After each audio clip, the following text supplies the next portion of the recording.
that moves us into segment one, guys. It does. In record time, I think. Outside that one album when I wasn't here, and you guys went to it in literally 3 minutes, I think. So, Yeah, Josh, All right? killer, no filler. That Sum 41 album. And yes, so the first album that we're covering is George Michael's Faith. And in the opening montage, you're going to hear the title track, Faith. And now you're going to hear I Want Your Sex, parts 1 and... All right, George Michael. You're not just going to get George Michael. You're going to get a little Wham bio in here as well. Should we run the numbers, guys? Yes, thank you. First time ever that I Good was job, the John. person to see that. John's on point tonight. I was excited. All right. George Michael's Faith comes in at number 182 in Best Ever Albums in the 1980s, number 22 in 1987, number 1,148 of all time. It is George Michael's highest rated album on Best Ever Albums. It's the only album we are covering tonight that made Rolling Stone's list, coming in at number 151. And George Michael is ranked as number 515 of overall artist rankings on Best Ever Albums. Well, he may be 515 in Best Ever Albums, but he was number 1 in 1987. Let me tell you that. Oh, okay. He was born Georgios Kyriakos Panatou in 1963 in Middlesex, England, of a Greek Cypriot father and an English mother. And then in his teens, he moved to another city in England, and he attended secondary school where he befriended future Wham partner Andrew Ridgeley.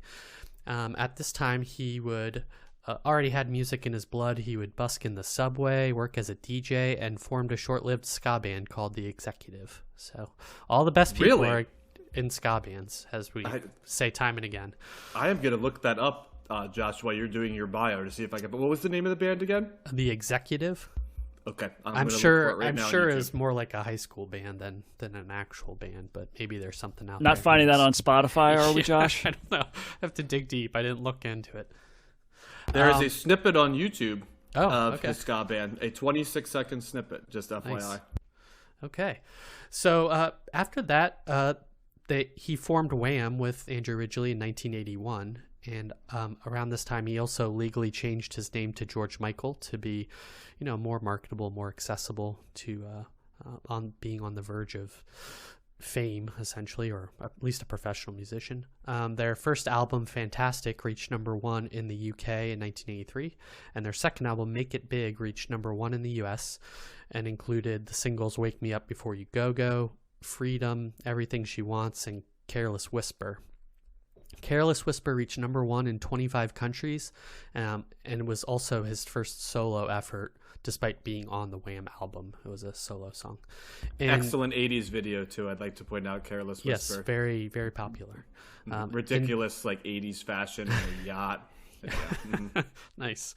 In December of 1984, the song Last Christmas was released, which was another huge hit and perennial favorite that's still around today.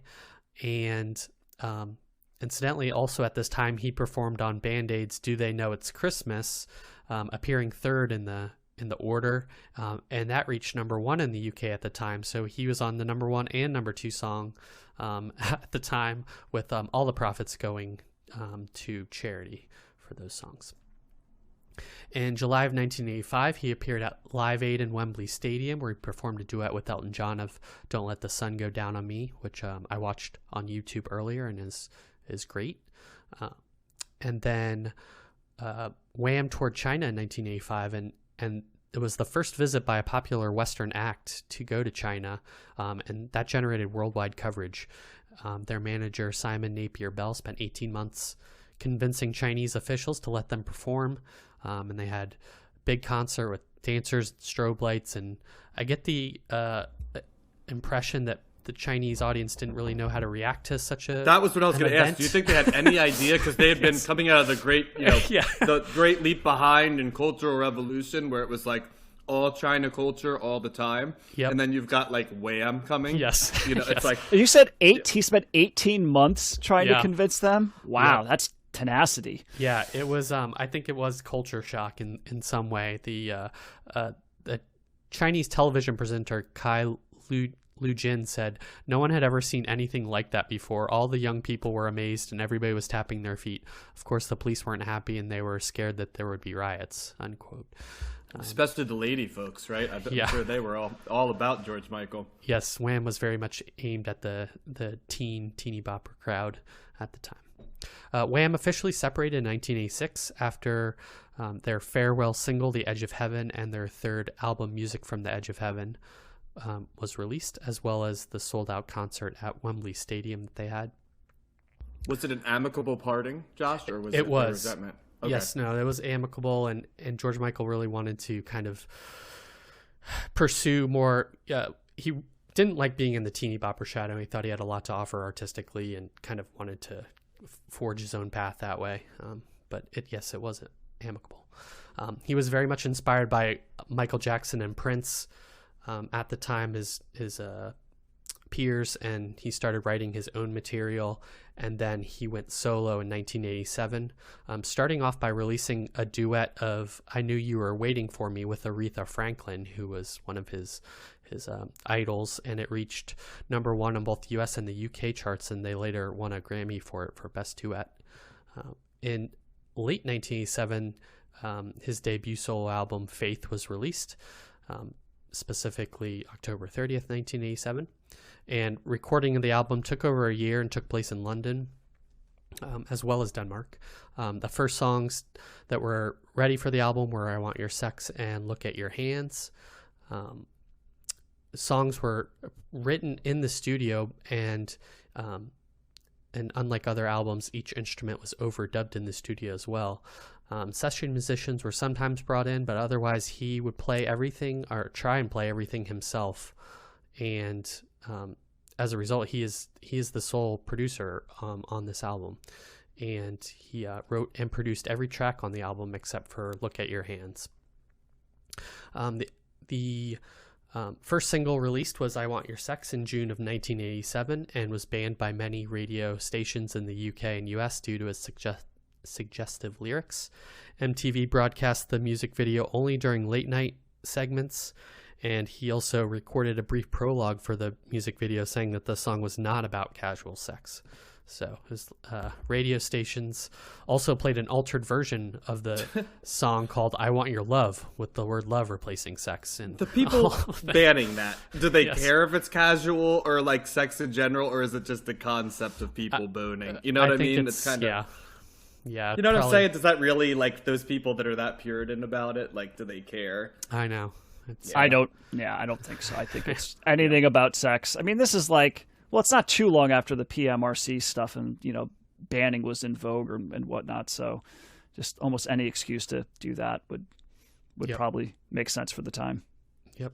When the song hit the U.S. charts, Casey Kasem refused to say the song title, instead calling it the new single by George Michael. Jeez. Yep. Despite all of this, it reached number 2 on the Billboard charts and 3 in the UK. The single "Faith" then came out in 1987, a few weeks before the album dropped. It became one of his most popular songs, reaching number 1 on Billboard, and was the best-selling single of 1988. You start to realize how subversive people like Madonna and stuff were in that context, can't you? Because now it looks like, oh, it's just that, but then you think in that world where they won't even say "I want your sex," right? When you're rolling around in a wedding dress or wearing Catholic imagery. So, yeah. Yeah, the 80s, I think, were, kind of puritanical and regressive in some ways.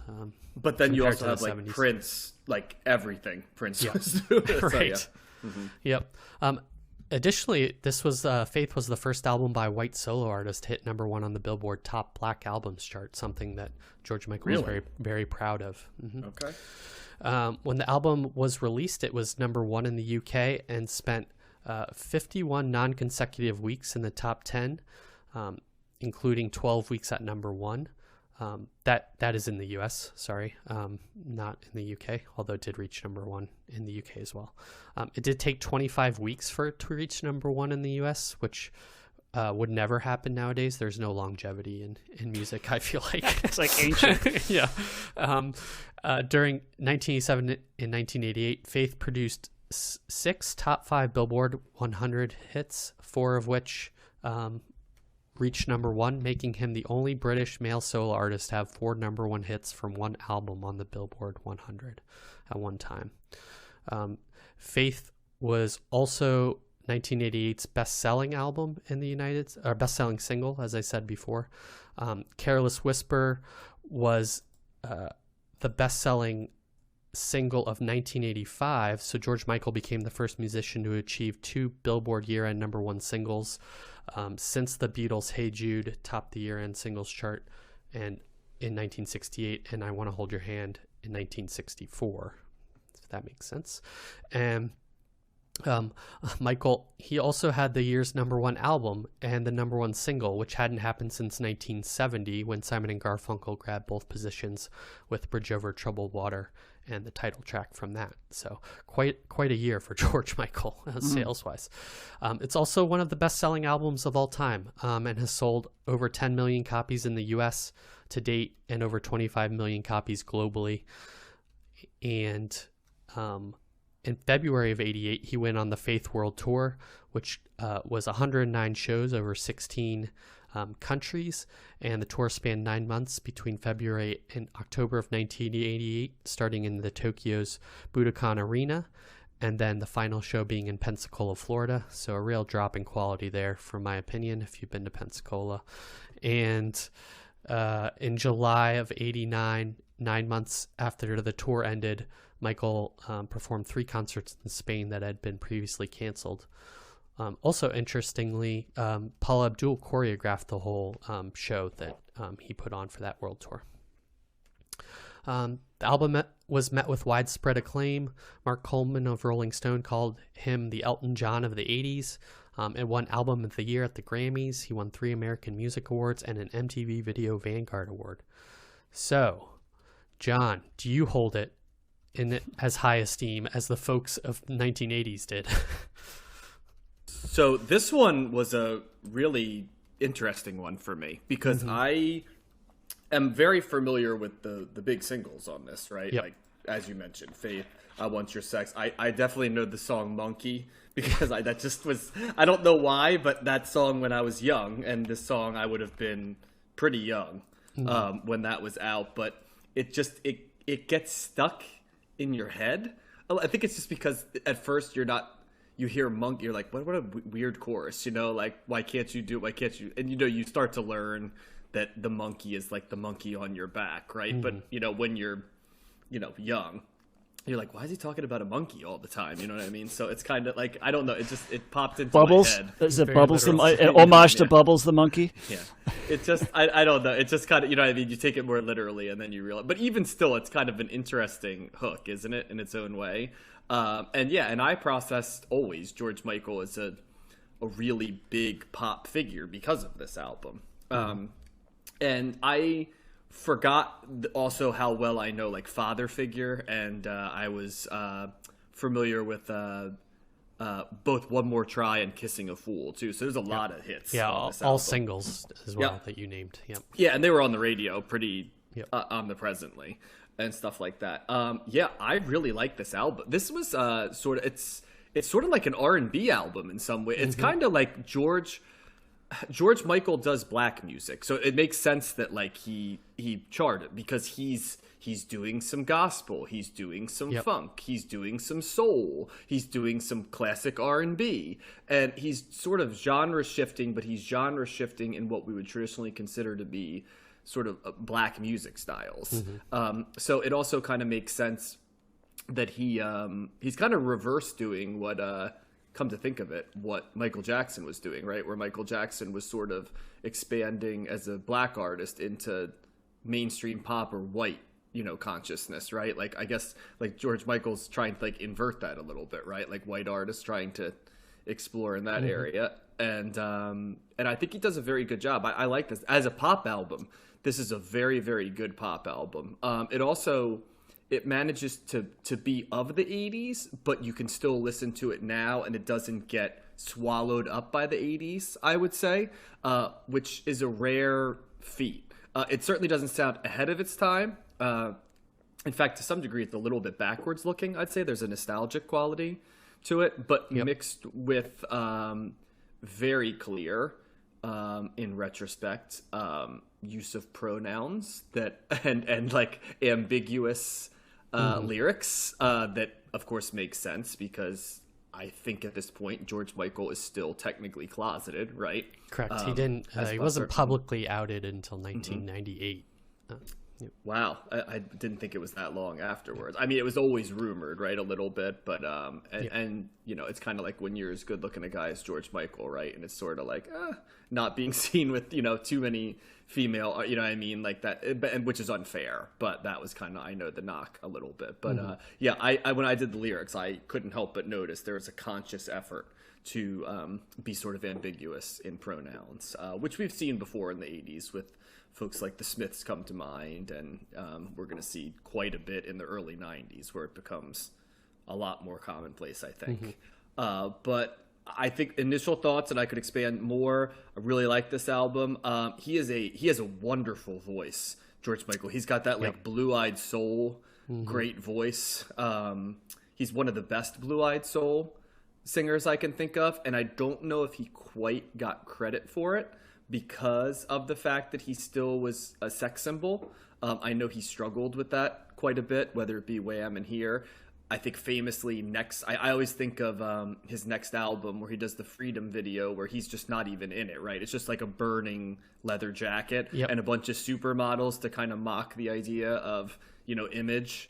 But he puts all these sexy women in it, but they're not him. And I just remember that was a big thing. And I think there was a record label dispute around that time too with some of that stuff. So but yeah, this part of it for sure. I think this is from what we've listened to and what I know of the 80s, I think there's a reason this sold a ton of albums, and I think that there's something for everyone on this, and it is a excellent mainstream pop album. So thumbs up from me. Yeah, there's a lot of crossover appeal on this. The genre shifting certainly is there. He's kind of jumping all over the place. You know, even like Kissing a Fool's like this old loungy kind of, you know. Yeah, like a standard. Yeah, right, exactly. And so, but I agree with a lot of what John said. I really enjoyed this record. I was curious as to your thoughts, John, in particular, because there is, like you said, there is kind of like that synthetic drum, you know, 80s kind of sound going on. But I agree with you too. It's not this overpowering thing. It's definitely It pops up like, you know, Hard Day is probably a really good example of that, where it's kind of a little bit more in that lane, but yeah, it doesn't beat you over the head with it. It's kind of more of a subtle synthetic sound, and you know, and I don't mind that stuff as much. I don't mind it when it's couched in like a funkier sound. Yeah, I don't know what it is, but the funky nature juxtaposed with it makes the harshness or the intrusive nature for me of that electronic drum kind of disappear a little bit. So I generally don't mind that stuff anyway, but I felt like pretty much every song on here was really good. A lot of it, obviously the big singles, Faith, Father Figure, I Want Your Sex, and then to a lesser extent Monkey. I was certainly familiar with all those. The rest of them not as much. I'm sure I heard like you know, One More Try at some point. It just didn't really stand out to me. But listening to it this week, it's not traditionally the type of thing that I like, but I really did like that song. Father Figure stood out more to me this time around. Like for some reason, like a lot of, you know, that song in the past has just kind of been there. I never really, it would just come on the radio and I listen to it and think, you know, that it's fine. But that kind of stood out to me a little bit more as I was, you know, paying it more attention. Just a very pretty song. I like the background singers with it, and I agree. I think that's the other thing that stood out to me too, John, was George Michael's voice, and just thinking to myself, man, he really does have a good voice. He's nailing all these notes. He's really belting stuff, and he's also really, you know, kind of bringing it down low tempo, and he does like kind of almost the whispery, sensual kind of thing as well. So there's a lot of fluctuation in moods and emotions that's happening here, and yeah, it doesn't surprise me that it sold a ton, that there was crossover. The I Want Your Sex is just kind of funny hearing the stories in retrospect about the being banned and whatnot. I wasn't the part two thing kind of stood out. I didn't really know that there was a part two, and so that was kind of interesting. And actually listening to it once, Sherry made a funny comment. She goes, "This sounds like a game show. It's like the way that they did the production. It's like the introduction to like some 80s game show." And I thought, yeah, who wants to bone with Bob Barker, like, so that kind of made me laugh. But Hand to Mouth I thought was really cool. Like there was something interesting about that. The way the beats were, the syncopation, the rhythm behind that was really interesting. And I am trying to pay a little bit more attention to the lyrics, but that's more of his socially conscious song about, homelessness and how we treat people and what that are kind of down on their luck. It's kind of like a Sade vibe, doesn't it? A little bit. Yeah, kind of. I noted that also. Yeah. Yeah. So overall, really strong. Faith, I love the way it starts off. It kind of, it does sound like, that they're doing some sort of, I don't know, Elvis Christian. Is what came to mind to me. It's basically an Elvis song. I was thinking Chuck Berry too. Yeah. Well, I was thinking of Bo Diddley because it's the Bo Diddley beat, that guitar playing coming right in. It's just like that's Bo Diddley, But it's a great opening track. It's only just over 3 minutes, and it's got a great hook, and it's got his voice is great. So yeah, really solid. I don't think there's a bad track on here. I was not exactly sure. I didn't think that I would dislike it, but I definitely liked it more than I thought I would have. I will say that. So I'm going to go thumbs up. Very enjoyable and lots of crossover appeal for sure. Yeah, I'm a little lower than you guys on this album. I think I'm kind of probably thumbs in the middle ultimately, but I noticed, his voice was the thing that stuck out to me the most on this album as well.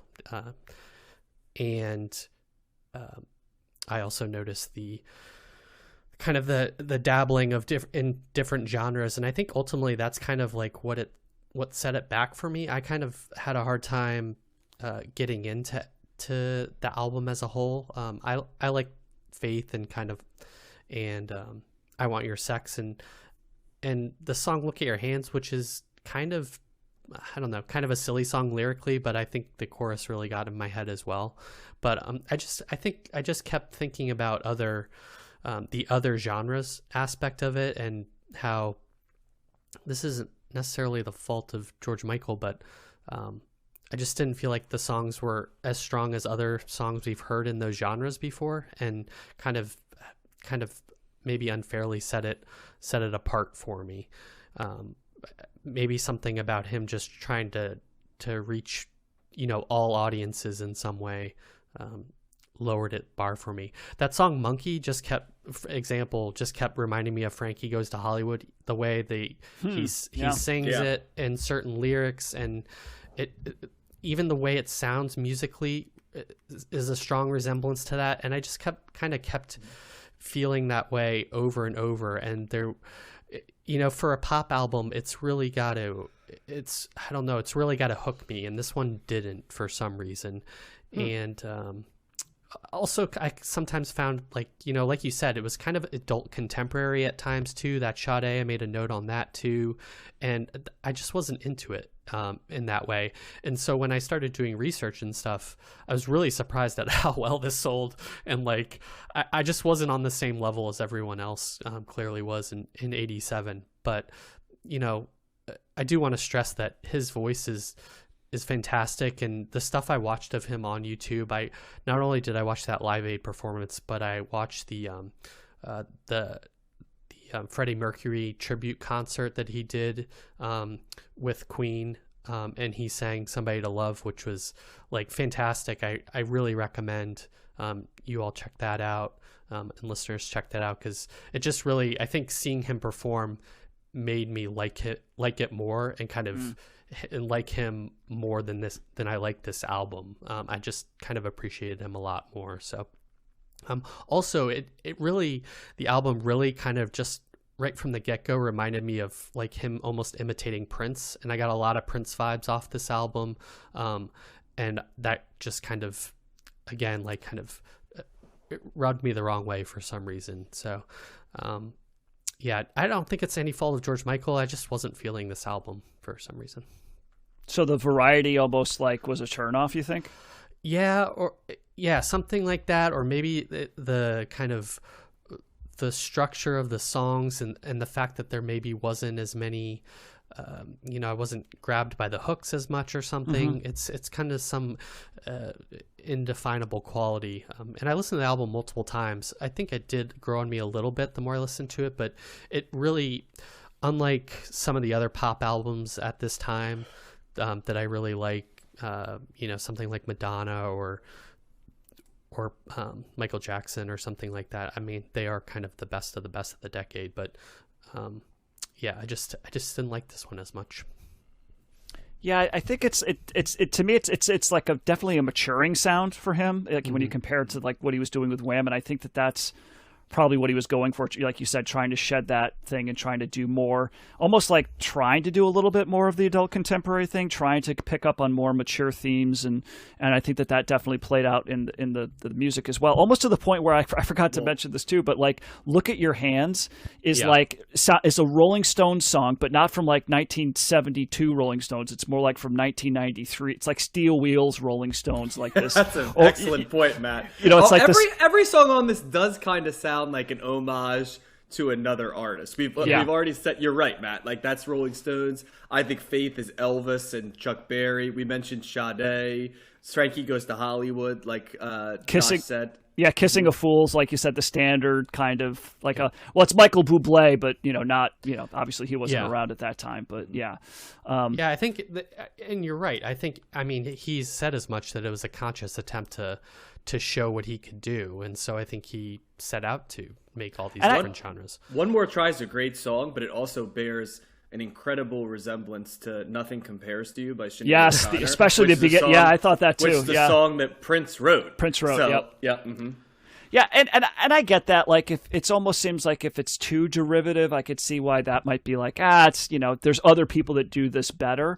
But and while that you could certainly make that argument, but like for him to consistently do all these genres and do them pretty well, like to me makes it that much more of an interesting record. I don't mind if you copy what's been done before. A lot of great music is exactly that, so the best artists are just copying stuff that they've heard. And, Keith Richards will fully admit, like all the riffs that he ripped off and that became bigger songs from the stuff than the stuff that he ripped them off from was. But you're so right, Matt, about that song being steel. Like, I'm even now thinking that song, like, look at the, it's like, I loved you once, but look at you now. Like, that, like, you're in somebody else's bed. Like that, like Mick Jagger of that era. Like, almost like sticky. Yeah, it's like, wow. It's like the Rolling Stones heard that and said, we need an album to sound like that. It's almost like they copped him because that was, like, this is 87. Well, like, what album is the Stones doing in 87? It just reminded me of like the latter this Rolling Stones albums that my parents bought on CD because they weren't going back getting like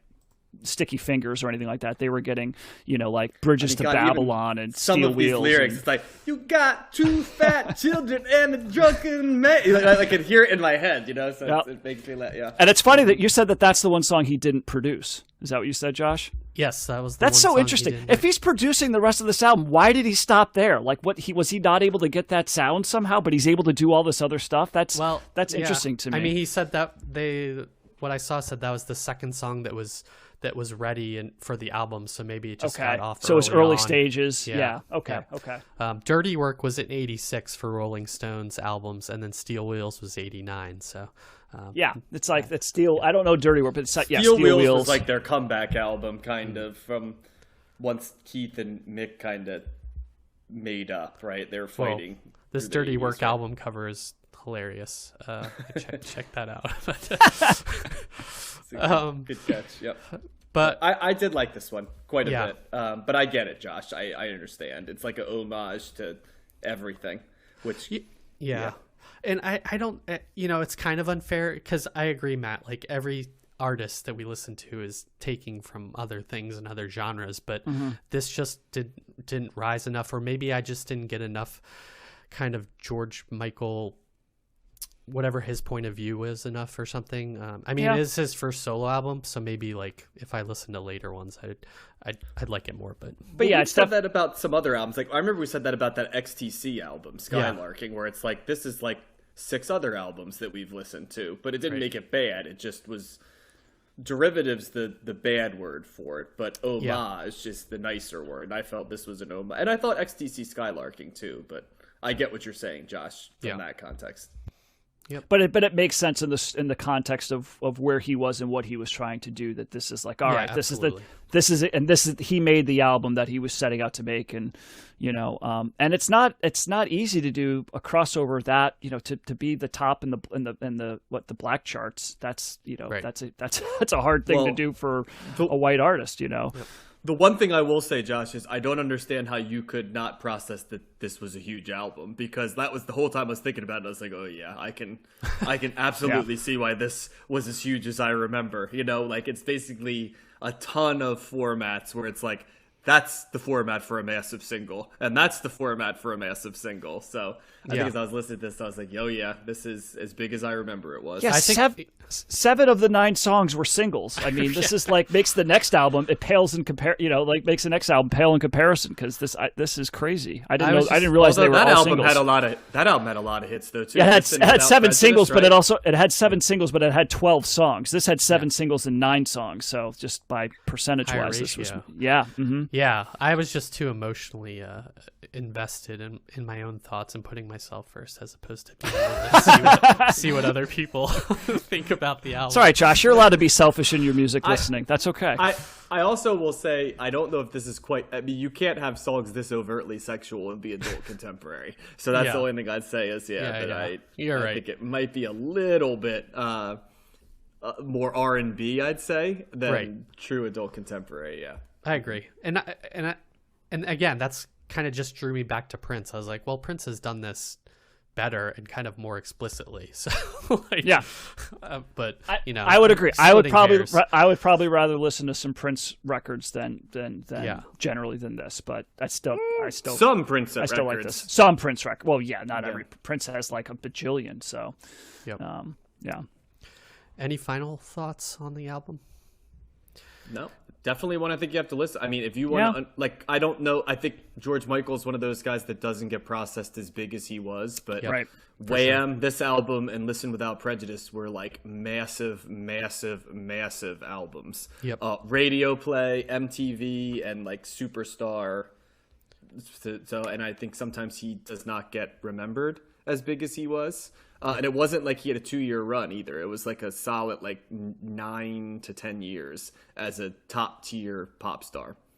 Yeah, he very much seemed like he was in the popular culture in the 80s and 90s. For sure. Yeah. And he had a character named after him in Arrested Development. He did, yes. Who was notorious for being nothing like the real George Michael, which was always the best joke about it. So, yeah. I do kind of have a condensed rest of his life script that I tried to cram in. His second album, Listen Without Prejudice Volume 1, was released September 1990, featuring the singles Praying for Time and Freedom 90. That's a great song, by the way. That Freedom 90s, it's his best song. I listened to that. And a great music video, too. Well, the video, yes, that's icing on the cake, yeah. Mm-hmm. His third studio album, Older, was released in May of 96, and he also had a greatest hits collection released in 1998, which is the 45th best-selling album of the UK of all time, sold more than 2.8 million copies there. So I think every person in the UK had a copy of this album, it seemed like. In 1998, his homosexuality was made public when he was arrested for engaging in a lewd act in a park in Beverly Hills in an undercover sting operation. He had some other legal troubles, including some documented substance abuse issues. But he was also known for his philanthropy. He was an LGBT rights campaigner and a big HIV/AIDS fundraiser. In 2003, he worked with other celebrities to help raise £20 million for terminally ill children for the Rainbow Trust Children's Charity, of which he was a patron. And posthumously, various charities also revealed that Michael had privately supported them for many years. Sadly, on Christmas Day 2016, George Michael died in his bed in his home in England at the age of 53. He was found by his partner Fadi Fawaz, and his cause of death was attributed to heart disease and a fatty liver. And he is buried at Highgate Cemetery in North London. You Jesus, may 53, man. Yeah, Holy you cow. may it would be not, what am I trying to say?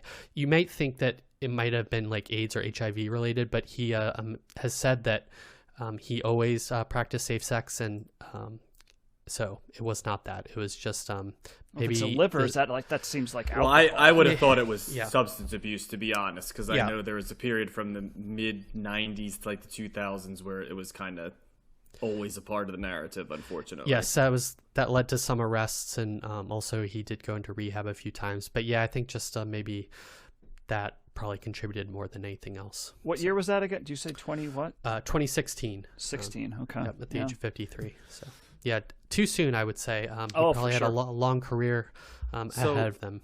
So he was 53. Michael Jackson was 50, I believe. Prince couldn't have been much older than either of those, right? Like in terms of how old he was. But Elvis was 43.